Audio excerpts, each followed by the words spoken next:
Hello, hello, hello mga amiga, mayong adlaw. Aniyang sumpay sa atong sugilanon. Nagdali-dali si Don Surya sa paglangoy pabalik sa mama. Kauban ang iyang hugot nga pag-ampuog ang paghandom nga magkita pa niya pag-usab ang iyang mga anak. Mo'y bugtong nakapalig-on kaniya. Naglangoy siya pipila ka adlaw, pipila ka gabi nga walay kaon, walay tubig, apan iyang giagwanta. Mabuhi lamang para sa iyang mga anak. Nangangha ang iyang bana sa iyang pag-uli. Walay matang sa pagsubli o pagsukit-sukit ngadto sa iyang bana.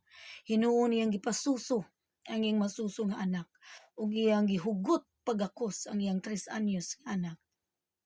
Hingbiya ang iyang salbahis nga bana kay wala malipay sa pagkakita ni ini nga dakong buhi si Don Surya.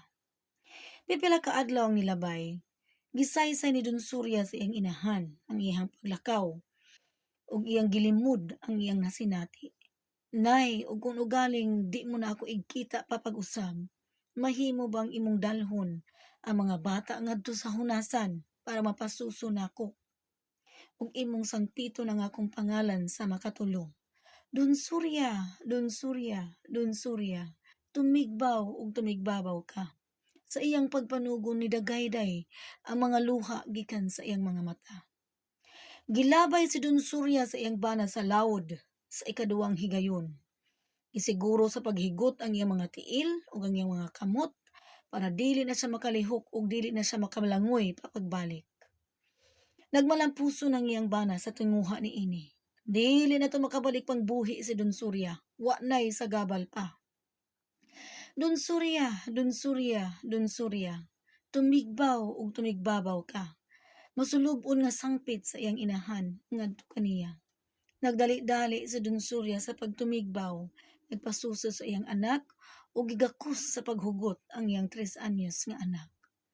Ug niingon ang iyang inahan, Don Surya day, nahimo ka ng duyong, pagkapait pa sa imong nahiaguman. Nay, ayaw paghilak, aniya ako, kauban kanimo. Nilabay ang napulo ka tuig, giabot na sa kamatayon ng iyang inahan. Nagsagubang ang iyang mga anak sa pagpanamastamas sa iyang bana ug ang sa ina-ina ni ini.